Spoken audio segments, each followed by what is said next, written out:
Julie Sterwen, Supermood, qui a pour thématique de l'épanouissement à l'engagement des collaborateurs. Quelles actions concrètes?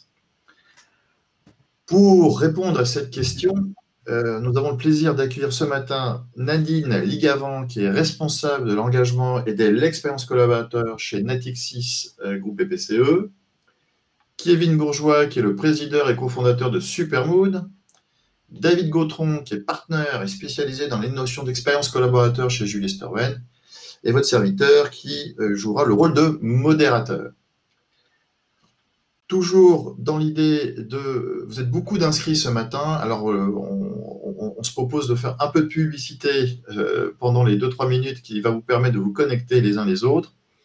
Julie Sterwen, pour ceux qui ne nous connaissent pas encore, nous sommes un cabinet de conseil en stratégie, transformation et innovation.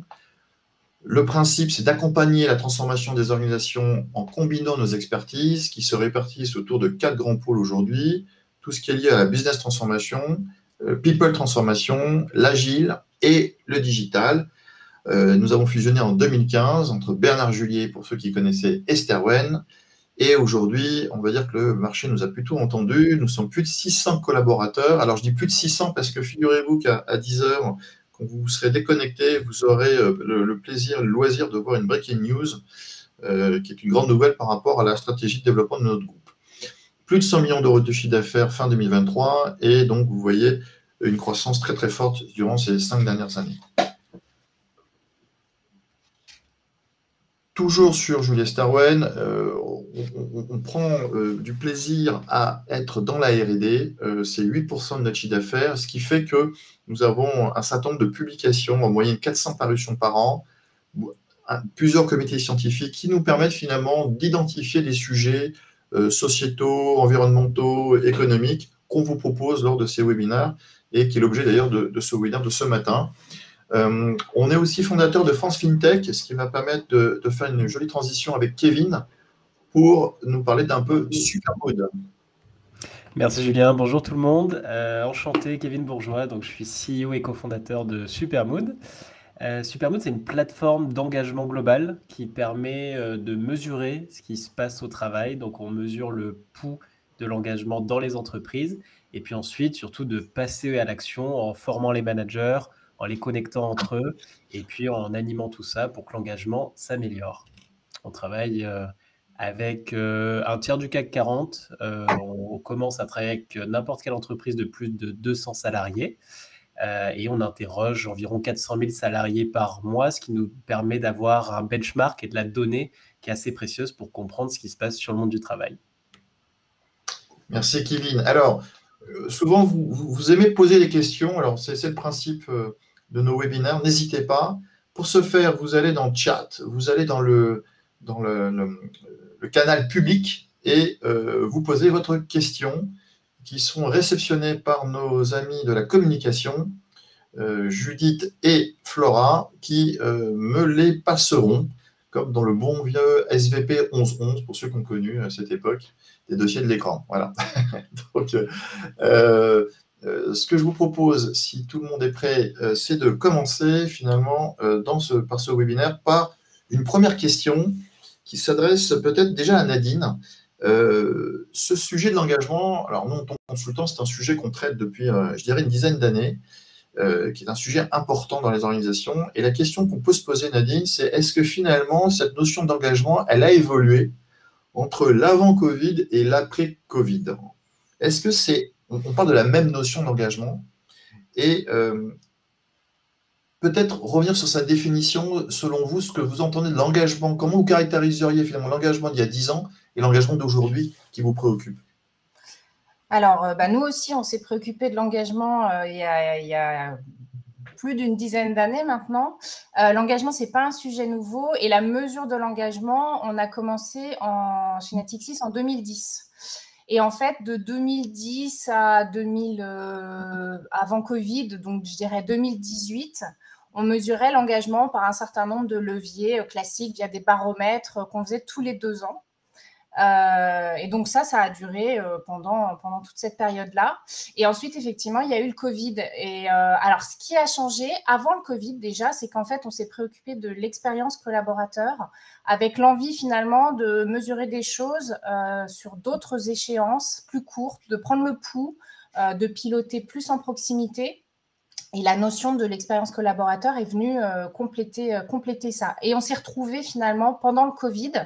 On avait fait un appel d'offres. On a travaillé du coup avec Supermood un petit peu avant le Covid en faisant un pilote, sans savoir trop vraiment comment on allait pouvoir déployer cette nouvelle stratégie d'écoute. Et finalement, le Covid, comme dans bien d'autres sujets, comme l'hybride, par exemple, ça a été un formidable accélérateur. Et on a réussi finalement à mettre en place un outil de dialogue en continu. Donc, ce qui a changé, c'est le côté instantanéité qui s'est mis en place à ce moment-là. Et le côté pilotage. Et on a commencé à poser des questions qu'on n'aurait jamais posées avant. Par exemple, est-ce que vous avez un bon moral en ce moment? Donc ça, c'était la période Covid qui a été extrêmement intense en termes de dialogue en continu. Donc, on a fait plus de 100 enquêtes en 2020-2021. Et donc là, aujourd'hui, on est dans un nouveau normal. Je dirais qu'on est dans la troisième phase, donc vraiment post-Covid, où on continue les baromètres d'engagement avec des choses quand même un peu plus réduites par rapport à avant. Et on a cette expérience collaborateur qu'on souhaite continuer à mesurer. Et on a de nouveaux KPI qu'on a mis en place, par exemple la mesure de l'INPS. Et l'engagement, après, ce qu'on constate, c'est qu'il n'a pas forcément faibli. Et ça, c'était plutôt une surprise parce qu'on s'attendait post-Covid avec tout ce qu'on entend. On a entendu la grande démission, on a entendu le quiet quitting.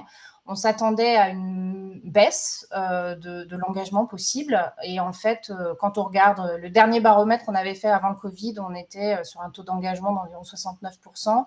En 2023, on était à 75%. Donc, on n'a pas, ça n'a pas chuté.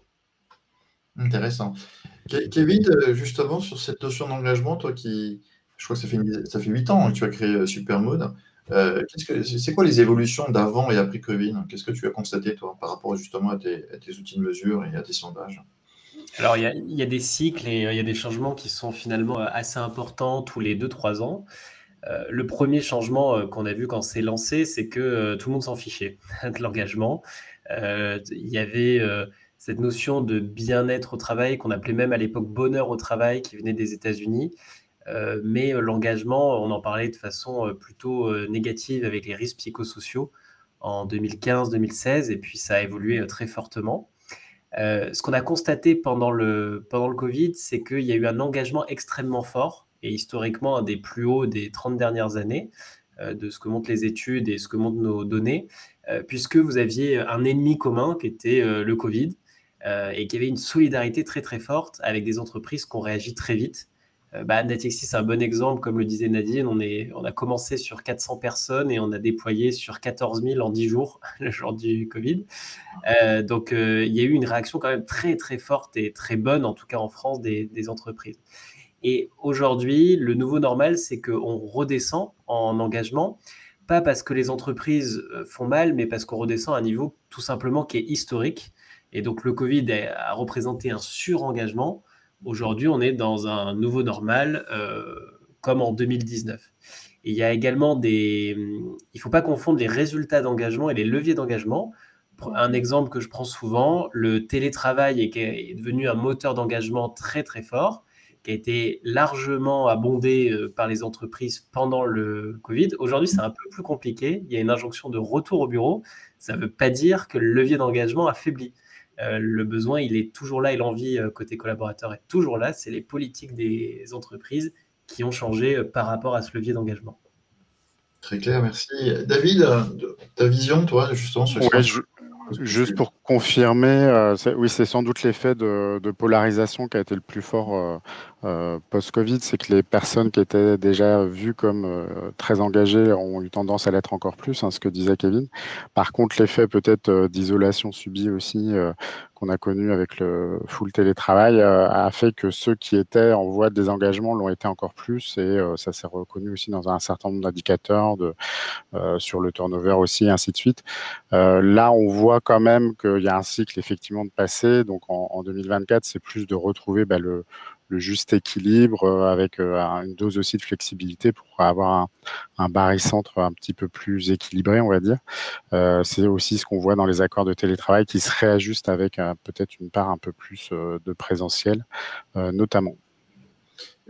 Finalement, j'entends qu'il y a des nouvelles notions qui sont apparues dans ces 10 dernières années. Kevin, tu disais, finalement, on était plus intéressé au bien-être au travail avant le Covid. Il y a d'autres notions qui sont arrivées. Alors, on parle de satisfaction collaborateur. Les consultants, on parle d'expérience collaborateur de la même manière que Nadine, aujourd'hui, est responsable de l'engagement et de l'expérience collaborateur. Est-ce que vous pouvez nous faire la différenciation, nous expliciter qu'est-ce qu'on entend derrière ces mots exactement et qu'est-ce qu'on va chercher finalement? David peut-être, ou Kevin, ou Nadine? Peut-être pour démarrer, je te laisserai compléter, Kevin. En effet, le sujet, c'est qu'il y a ce rapport à l'expérience collaborateur, il est quand même très empreint un petit peu du relationnel client qu'on a pu avoir. Donc l'idée, c'est de pouvoir avoir une approche un petit peu client interne. C'est sans doute ça aussi qui a bougé en essayant d'avoir cette approche un peu 360 degrés de son expérience au quotidien, de sa semaine type, de rentrer aussi par les mots un peu savants de persona, de s'arrêter sur la différence entre une expérience de collaborateur versus peut-être un manager. Donc effectivement, il y a une logique un petit peu embarquée de satisfaction de l'expérience qui joue pour beaucoup, et comme le disait Nadine, qui est traduite par mille et une actions d'expérience collaborateur et qui est contributive à cet engagement avec un impact direct. Ouais. Kevin, tu voulais compléter? Oui, pour rebondir, alors ce que nos clients mesurent souvent, c'est l'engagement. Alors l'engagement, d'un point de vue scientifique, ça n'existe pas vraiment. C'est plutôt l'amalgame en gros, le sentiment d'appartenance qu'on a à son entreprise en tant que marque et entité, à son groupe, c'est-à-dire son manager, ses collègues, et puis à sa profession aussi, d'où les mobilités. Donc c'est un amalgame de tout ça. Mais il ne faut pas confondre, même si tout est lié, l'expérience du collaborateur. On peut avoir une très mauvaise expérience et être très engagé. On peut être complètement insatisfait de son travail, râler tous les jours et pourtant être très engagé. On peut être extrêmement satisfait, mais en roue libre au travail, c'est-à-dire complètement désengagé. Voilà, vous avez plein de nuances là-dessus. Vous avez des nuances extrêmes aussi. Le burn-out vient d'un surengagement et non pas d'un désengagement. Donc, c'est des choses qui sont très subtiles. Globalement, les entreprises clientes chez nous mesurent un petit peu tout, avec une formation un peu maison. Typiquement, ce que disait Nadine, on peut mesurer le moral.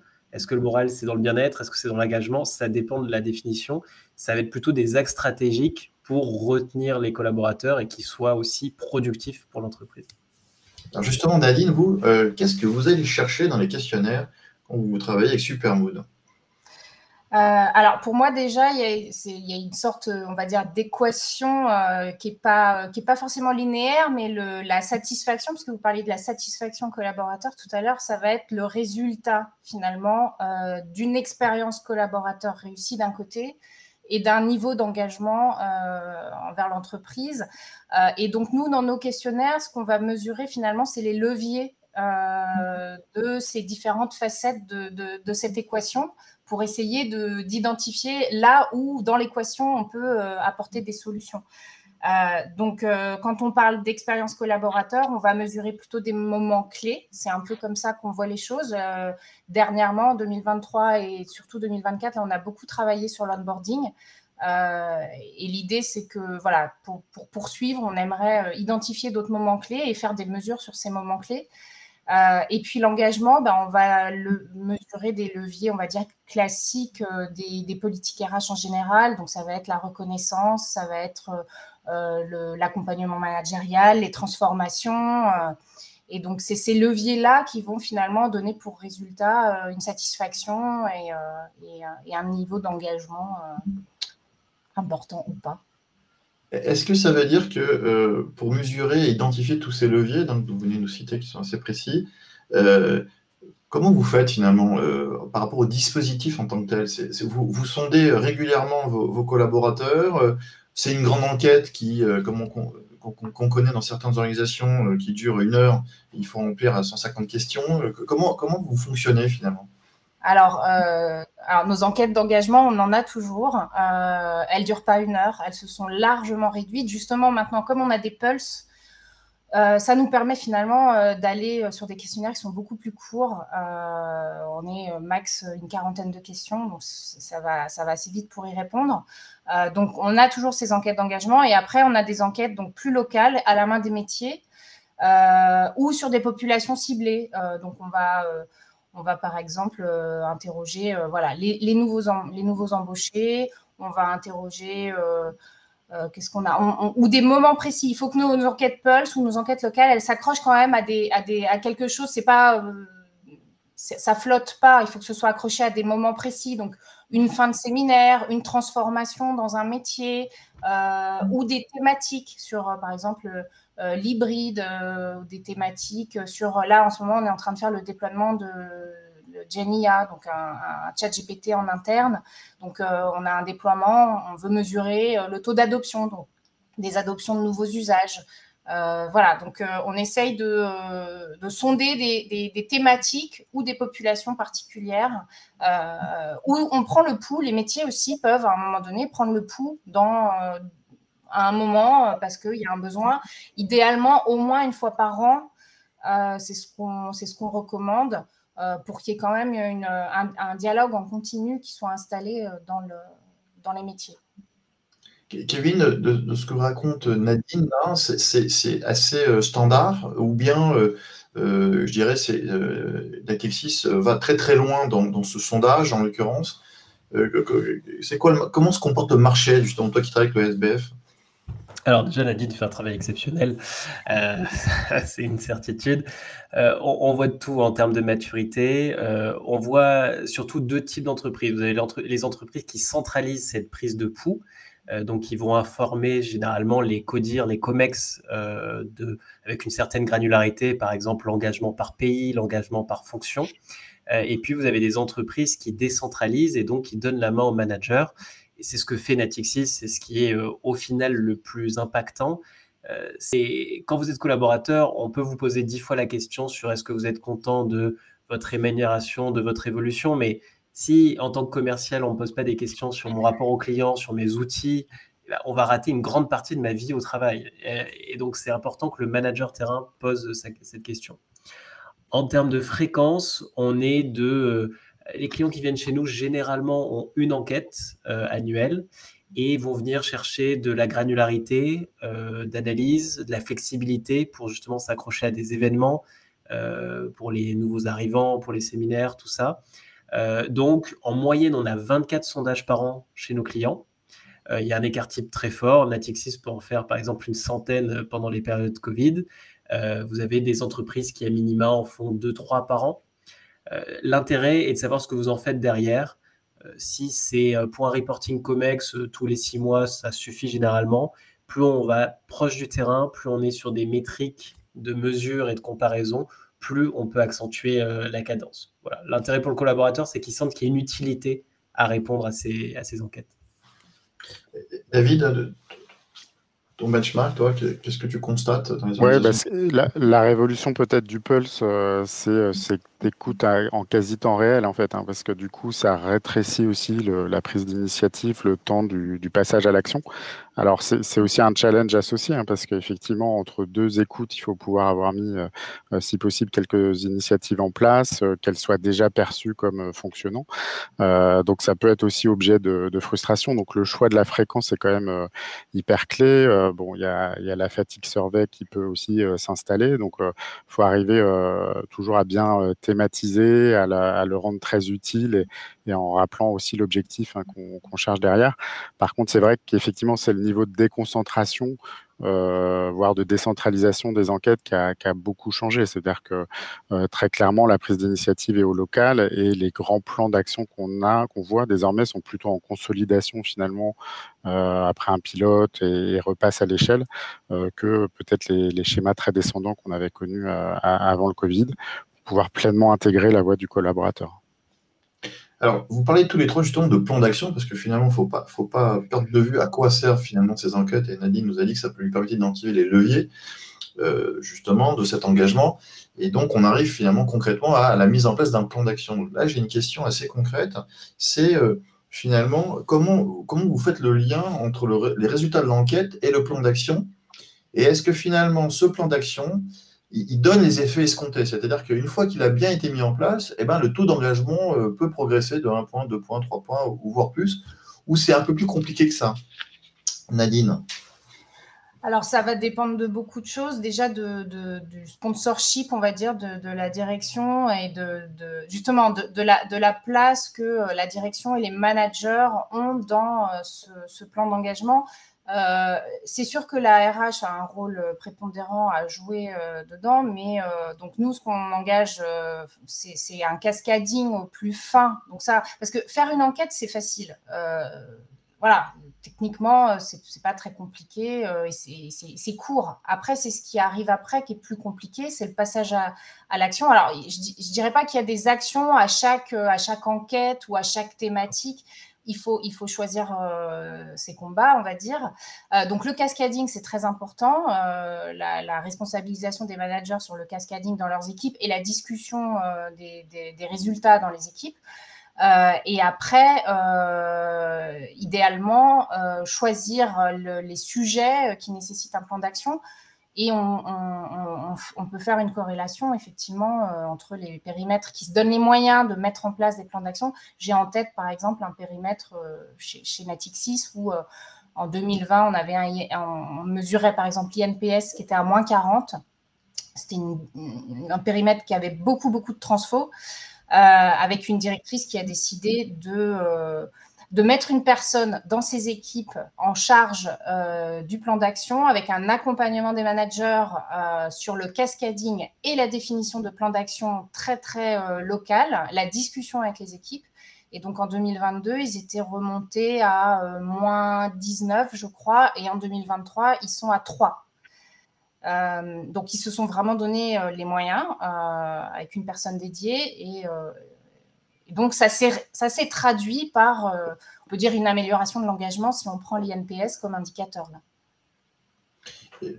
David, finalement, parce que là, c'est les consultants que nous sommes, et quand on sait très bien que parfois, c'est pas aussi simple que ça, que c'est compliqué de mettre en place ce plan d'action, ou que finalement, les résultats escomptés ne sont pas à la hauteur du plan d'action. Comment tu analyses ça, toi, finalement? En fait, c'est quand même ce sujet un peu décrit par Nadine de priorisation. Ça veut dire, sans reciter la fameuse matrice de priorisation de qu'est-ce qui est à court terme et très efficace et impactant, il n'empêche que travailler sur les essentiels, d'abord en priorité, de pouvoir répondre aux différents irritants qui sont remontés, il y a quand même ce socle commun qui fait que toute action devient à peu près un peu plus légitime parce qu'il y a une sorte de discours par la preuve aussi qui se dégage en disant ça on l'a adressé, ça fonctionne mieux, pour peu qu'on explique un petit peu la trajectoire, aussi l'amélioration continue qu'on peut avoir. Après, la difficulté, c'est que le post-Covid, c'est aussi travailler sur une deuxième entrée qui est la personnalisation de plus en plus de l'offre de service aux collaborateurs, qui, dans cette recherche de flexibilité, d'équilibre qu'on décrivait en introduction, a des attendus qu'on différait, qui est sans doute plus congruent aussi sur ces contraintes. Donc, il faut arriver à la fois à rester dans un niveau d'égalité de traitement qui fait l'enjeu quand même du pacte social en entreprise, et aussi à pouvoir intégrer une part de personnalisation qui est de plus en plus souhaitée par les collaborateurs dans leur expérience. Kevin, tu vois justement quand le plan d'action est bien mené, des franches augmentations du taux d'engagement, ou ça reste du 1 point par-ci, 1 point par-là? Alors, on mesure des cohortes, c'est-à-dire qu'on regarde nos clients, la première fois qu'ils lancent une enquête, quels sont leurs scores d'engagement, et 1 an après, où est-ce qu'ils arrivent. Et en moyenne, on constate 20 points d'engagement en plus chez nos clients. On est une entreprise à mission, donc c'est notre mission, c'est d'engager les gens dans les entreprises.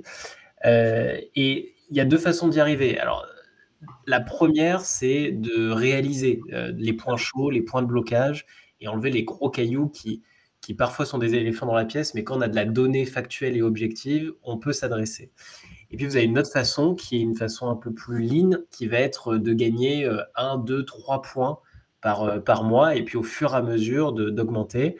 Et on a des très beaux exemples. On a des entreprises qui ont gagné 70 points d'engagement en 2 ans, dont 50 la première année. Voilà. Ce qu'il faut comprendre dans le Pulse, c'est ce que disait David, c'est qu'on n'est plus du tout dans une notion vraiment top-down, très formelle, très institutionnelle, faite par des instituts d'ailleurs, traditionnellement. On est plus dans une conversation avec le collaborateur. Et donc, la mise en place du Pulse, c'est un plan d'action déjà en soi, puisqu'on va écouter le collaborateur. Et la clé pour que les résultats augmentent, c'est que les managers s'approprient les sujets et en parlent avec leurs équipes. Ce que disait Nadine sur cette entité qui a fait un bond spectaculaire en engagement, c'est ce qu'on constate et qu'on essaye de généraliser. Et on part d'une stat qui est assez dramatique, qui est même quand vous montrez des résultats d'engagement à un manager, il n'y en a qu'un sur 3, un tiers, qui partage ses résultats avec son équipe et qui en discute avec son équipe. Et vous pouvez être sûr que si vous arrivez à passer à 100% des managers qui ne serait-ce que discutent des résultats avec leurs équipes, bah naturellement, il y a une prise de conscience, il y a une responsabilisation de toute l'équipe, pas que du manager ou que de la RH, mais de toute l'équipe, et il y a une amélioration qui se fait au fur et à mesure. Et on est, si je peux compléter aussi, dans la boucle positive du feedback, en fait. C'est-à-dire que si on veut maintenir un niveau de participation enquête après enquête et éviter justement ce phénomène de survey fatigue, il y a 2 enjeux. Le premier, c'est effectivement de donner les résultats et de pouvoir discuter les résultats. Et parfois, juste, je suis d'accord avec toi, Kevin, hein, juste le fait de pouvoir les partager, en soi, c'est un plan d'action, puisque les collaborateurs se sentent plutôt écoutés. Voilà. Et le deuxième, ensuite, c'est de montrer, et là je rejoins plutôt David, montrer qu'on met en place des choses, parce que répondre à des enquêtes 1 fois, 2 fois, 3 fois, et avoir l'impression, parfois l'impression, parce qu'on n'a pas conscience des plans d'action, qu'il ne se passe rien et que finalement ça ne donne rien de concret, ça peut, voilà, il peut y avoir de la frustration. Et l'idée de se dire, de toute façon, ça ne sert à rien de répondre puisque finalement, je me suis déjà exprimée et il ne se passe rien. Et donc ça, c'est un peu la limite parfois de l'exercice parce que le temps de l'action, il est plus long que le temps de l'interrogation. Donc des fois, ça prend du temps de mettre en place des plans d'action. Donc, il y a un élément essentiel aussi, c'est la communication sur les plans d'action ou dire qu'on est en train de travailler sur des plans d'action et que ça prend du temps. Et parfois, même relier des choses qui sont faites, des plans d'action, à ce qui avait été posé l'année dernière, parce que ça a pris du temps. Je me permets juste une petite astuce sur ce que dit Nadine. La démarche de Pulse, il faut la communiquer aux collaborateurs de façon très transparente. Et par exemple, vous pouvez sonder tous les trimestres avec 3 questions, qui sont des questions plutôt type thermomètre, en disant aux collaborateurs, ces questions ne mèneront pas à des plans d'action. Parce que ce n'est pas en 3 questions qu'on va savoir exactement quels sont les problèmes. Si on vous demande, est-ce que vous avez le moral aujourd'hui, ça ne me dit rien sur le plan d'action. Mais le collaborateur est très intelligent et va très bien comprendre que c'est quelque chose qui permet d'informer la direction, ce thermomètre, et que cette direction pourra ensuite prendre des actions, mais qu'il n'y a pas un engagement symétrique de « je réponds, j'ai une action ». Voilà. Et il faut absolument le faire à certains moments, comme par exemple lors des grosses enquêtes annuelles, mais il faut aussi manage expectation, comme on dit en anglais, pour pas qu'il y ait de déception derrière du collaborateur. Et il le comprend très bien. Justement, sur la typologie de ces actions, est-ce que, Nadine, vous avez constaté des actions qui fonctionnent mieux que d'autres parce qu'elles sont plus, comme on dit dans le jargon, end zone? Est-ce qu'elles sont, ou parce que, je ne sais pas, il y a un engagement, on est sur des quick wins. Est-ce qu'il y a des recettes finalement de plans d'action qui fonctionnent mieux pour engager plus facilement? Alors, je dirais qu'il n'y a pas d'action baguette magique qui va fonctionner pour tout le monde. Le one size fits all, ça ne fonctionne pas. Ça va dépendre du contexte, du moment où l'entreprise se trouve, des enjeux et des périmètres, parce que ce qui marche pour un périmètre ne marchera pas pour l'autre. Et en fait, ce qui est important, c'est d'être en proximité métier par rapport aux résultats d'un métier. L'avantage des outils dont on dispose aujourd'hui, c'est ça nous permet d'aller à un niveau de granularité assez fin. Et par exemple, je vais donner un exemple sur, par exemple, le sujet de l'hybride. On a décidé l'année dernière de faire un peu le bilan et de poser des questions très spécifiques sur quel était le niveau d'appréciation de la performance, la cohésion d'équipe, le partage d'informations. L'objectif en termes de plan d'action, ça ne va pas être de faire des formations pour 100% des collaborateurs obligatoires. Enfin, ça ne marche plus. Par contre, en allant de manière fine dans le détail sur tel périmètre ou les signaux faibles sur tel sujet, d'adresser des sujets en transverse ou d'adresser des périmètres précis. Et dans l'exemple que je cite, on a pu aller finement identifier les périmètres qui étaient plus décrochés et proposer de manière proactive des ateliers pour réfléchir au mode de fonctionnement sur le sujet du partage d'informations et donc répondre finalement à des irritants qui sont localement ciblés. Donc, je dirais que c'est ça qui marche bien. Ou, par exemple, on a fait aussi des ateliers pour les femmes dans des périmètres où on a pu constater qu'il y avait un décalage entre les perceptions des femmes et des hommes. Et donc, d'aller creuser le why, d'aller sur du quali. Voilà. Et si je prends cet exemple-là, ce décalage de perception, la data, avec quel outil finalement vous êtes aperçu qu'il y avait un décalage de perception justement? Avec un outil comme Supermood ou avec des enquêtes internes plus qualitatives? Comment vous avez fait? Des outils comme Supermood, c'est-à-dire qu'on a un certain nombre de filtres d'analyse qui sont intégrés dans l'outil. Et donc, sur la base des réponses qui sont faites, on peut filtrer finement par typologie de population. Et donc, quand on voit qu'il y a un écart, on s'interroge sur pourquoi cet écart. Et là, on va aller faire plutôt des focus group ou des choses plus quali pour aller creuser. Et on ne va pas creuser partout, en fait. On va creuser là où il y a besoin. David, tu parlais tout à l'heure de persona. Pareil par rapport à ce que tu constates dans les organisations que tu accompagnes. On entend finalement presque j'identifie, j'actionne. Hein, il y a un côté un peu très réactif sur des irritants. Action-réaction. Action-réaction. Est-ce qu'il y a d'autres manières de traiter est-ce que tu as vu d'autres façons de traiter ce type de... sans doute. Après, il faut imaginer aussi que l'effet trauma un peu de 2019 fait qu'on s'est recentré sur la situation de travail au quotidien. Enfin, il y avait quand même une réassurance à aller chercher sur qu'est-ce qui avait changé en profondeur. Peut-être pour filer la métaphore là sur le Kali, c'est aller aussi chercher des suggestions de terrain, penser aussi l'outil, Kevin le sait, via Supermood, on peut aussi engranger beaucoup d'analyses de verbatim par exemple, donc ça permet aussi d'aller capter des signaux faibles, voir des tendances un peu structurantes plus moyen terme. Donc je pense notamment par rapport pour répondre à la question, et persona, on sait qu'il y a un enjeu de next-gen un peu sur les nouveaux entrants, les plus jeunes générations. C'est aussi important de comprendre vers quoi vont les attentes, quelles sont peut-être les frustrations du moment qui vont aboutir vers une nouvelle demande.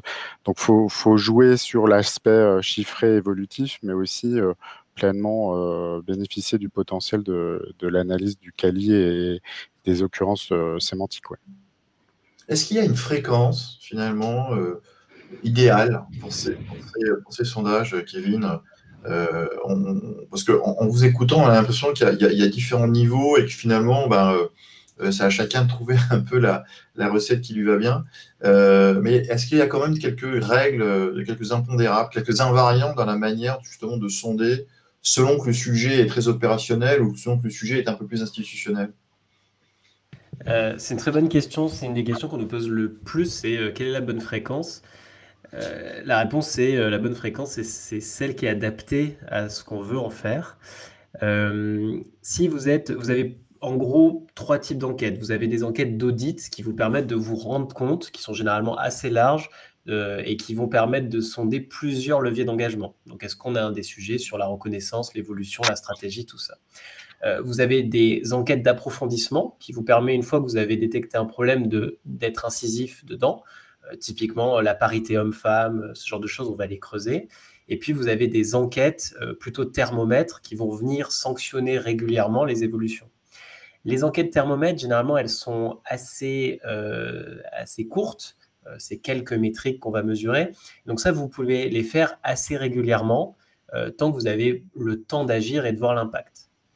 L'audit, quand vous posez 15-20 questions, c'est quelque chose qui est plus coûteux pour le collaborateur.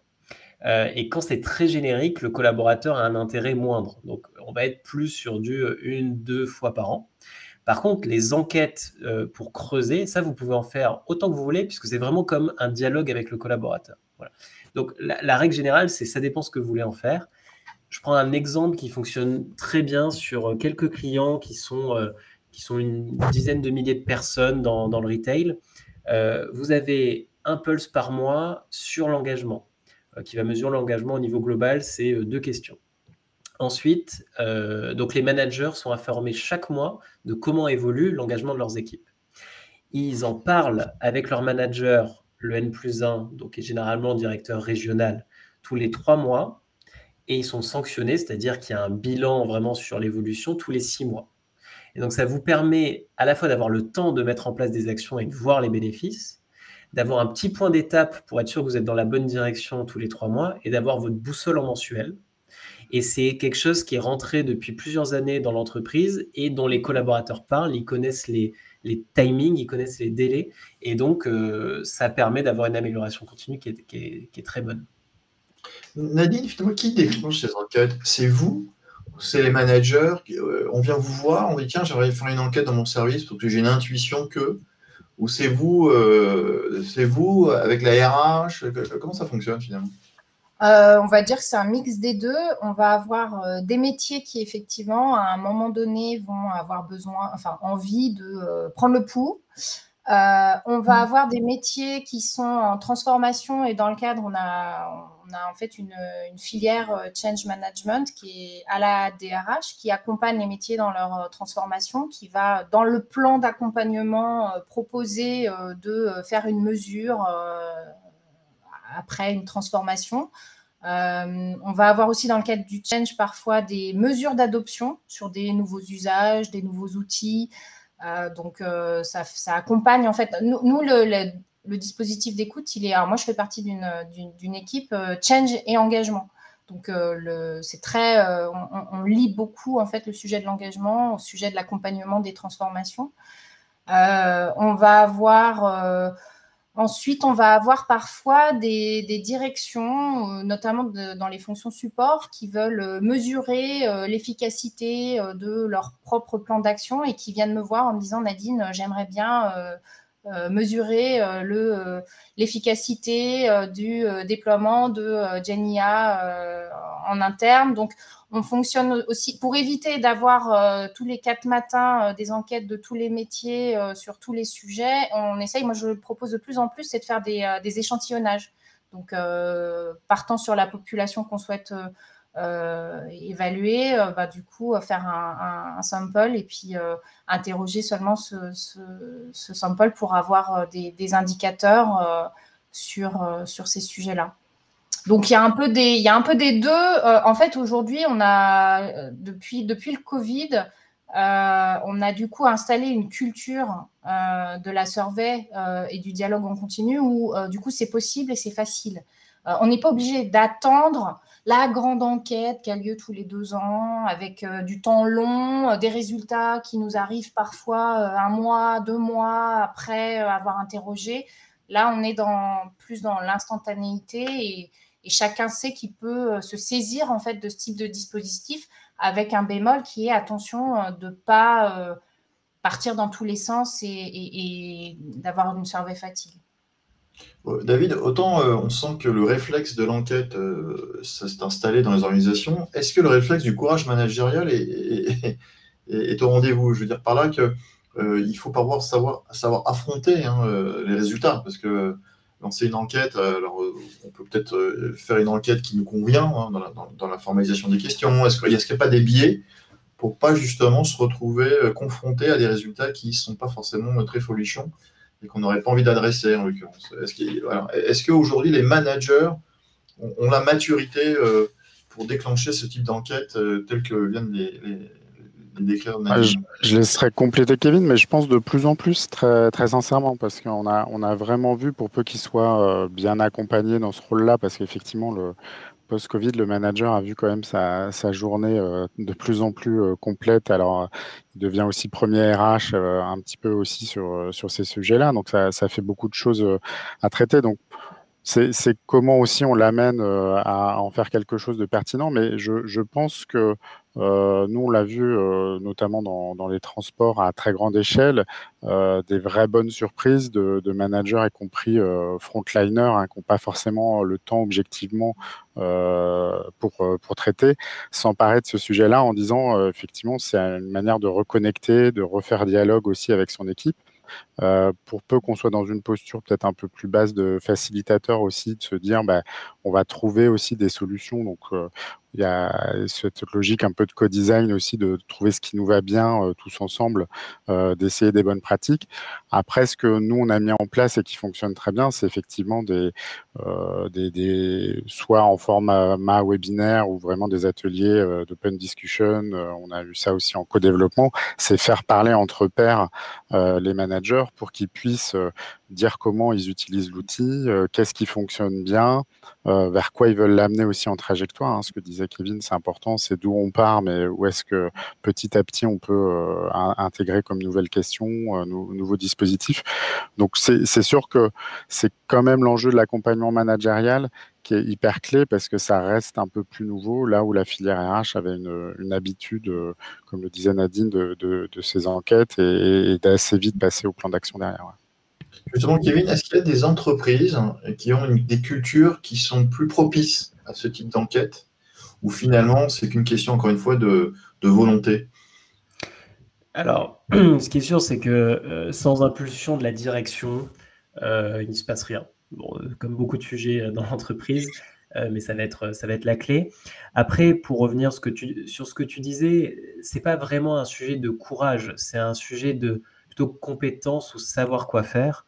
Au contraire, on a des managers qui essayent de faire des choses tout seuls dans leur coin, et ce qu'on appelle le syndrome du héros, qui portent toute cette responsabilité de l'engagement et ils se brûlent eux-mêmes les ailes finalement derrière. Donc la clé, c'est ce que disent Nadine et David, c'est de responsabiliser les équipes en partageant et puis aussi d'échanger entre pairs. On a lancé avec Supermood un nouveau produit qui s'appelle Connect, qui permet de connecter les managers entre eux. Et c'est un double avantage. Le premier, c'est qu'il y a un challenge et un échange des bonnes pratiques avec des gens qui ont la même réalité.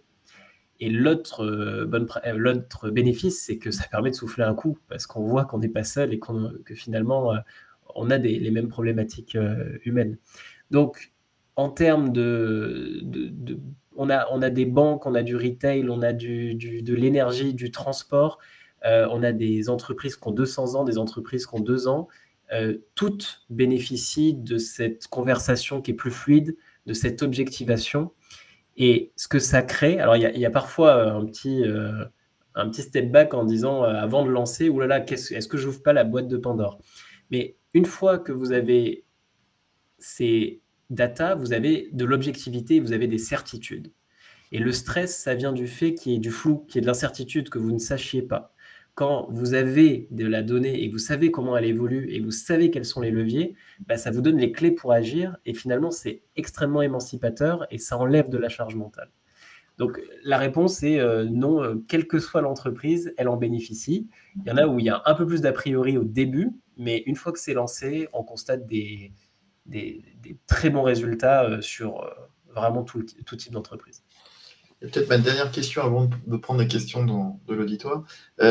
Finalement, est-ce que la notion d'engagement et donc de ces études, ça a souvent été ancré à la RH.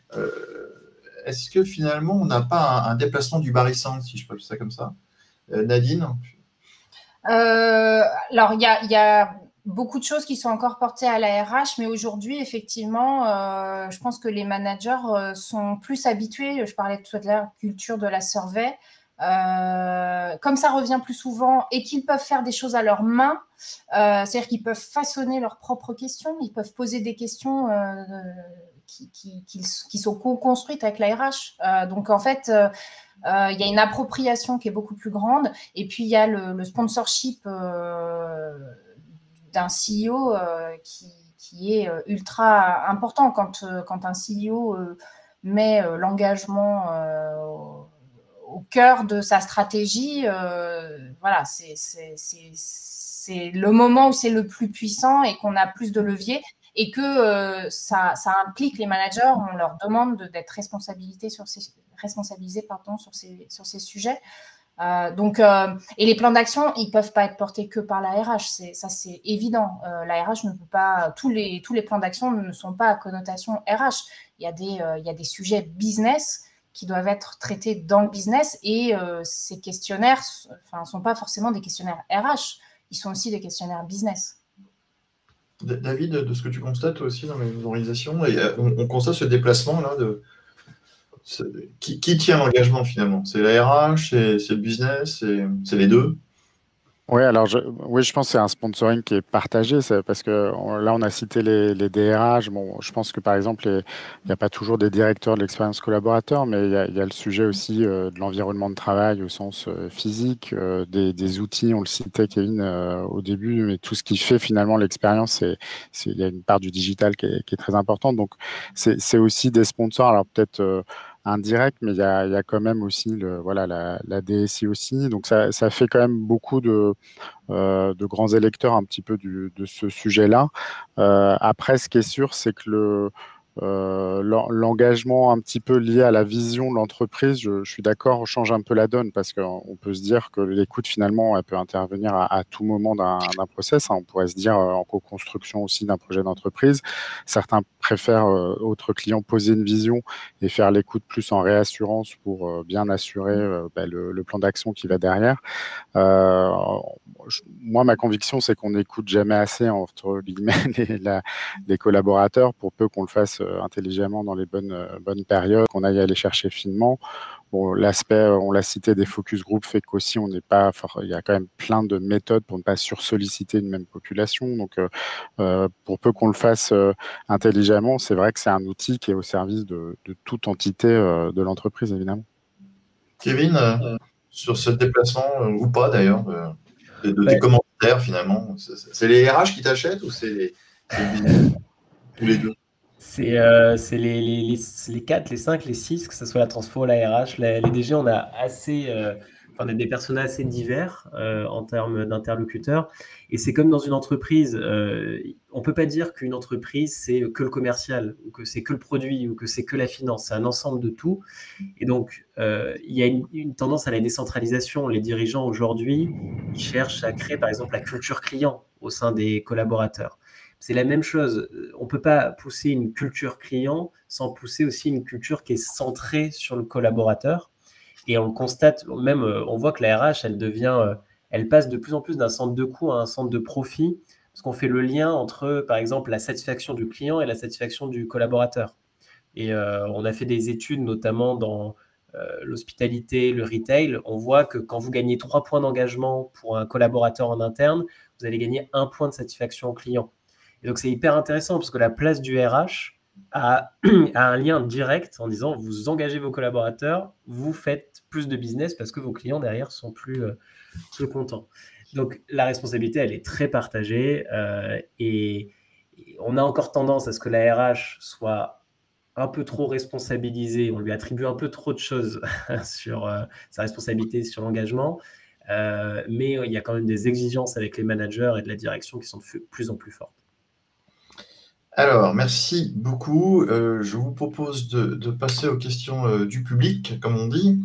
Une question que j'ai trouvée intéressante et que je vois, une question pour Nadine d'ailleurs. Comment est perçue cette écoute en continu du collaborateur via ses enquêtes par les IRP?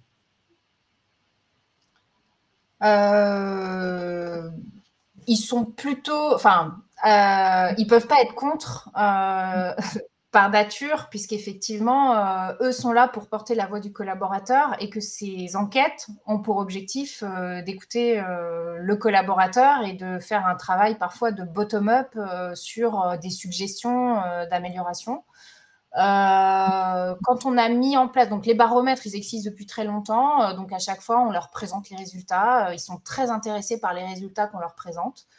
Les pulses, on ne rentre pas forcément dans un niveau de détail où on leur présente les résultats, mais par contre, quand on a mis en place les pulses, donc à l'époque en mode pilote avant le Covid, qui finalement s'est transformé en pilote à l'échelle industrielle, ils étaient plutôt plutôt partie prenante. Donc, on n'a jamais rencontré de difficultés avec nos IRP sur ces questions-là.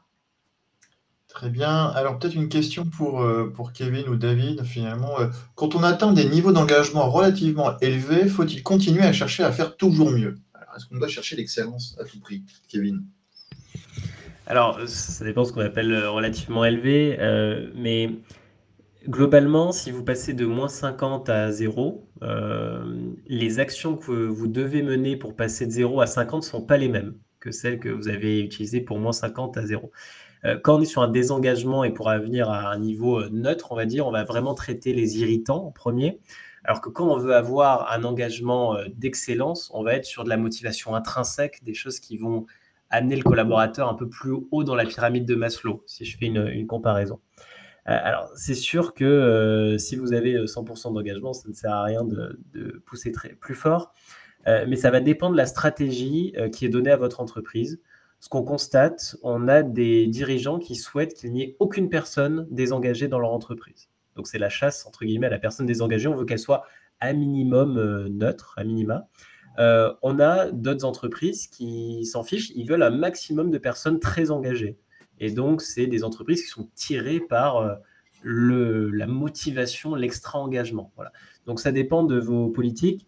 Ce qu'on voit aussi, c'est qu'il y a toujours une hétérogénéité très forte dans les métiers, les genres, l'ancienneté. Donc, pour l'instant, j'ai aucun client qui est à 100% d'engagement. Même nous, en interne, on arrive à 70% d'engagement. Alors que c'est notre métier. Donc, voilà, on peut toujours faire mieux, je pense. Et on peut toujours au moins se prémunir d'une baisse, l'anticiper.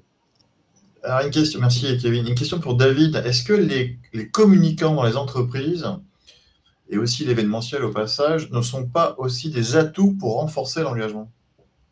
Alors, c'est pas moi, en ancien directeur en communication interne, qui vous dirait l'inverse, mais effectivement, on les a pas cités tout à l'heure, mais notamment, alors il y a la com sur le dispositif, mais même en termes d'écoute, on sait qu'en com interne, le sujet, c'est plus un sujet de réception des messages, de perception de ce qui est véhiculé, et que la limite du cascading, c'est que, voilà, c'est assez connu, mais qu'on perd 20% d'efficacité d'un message par seuil atteint quand on est en diffusion. Donc, pour peu qu'il y ait 5 niveaux dans une entreprise, vous voyez où ça peut mener.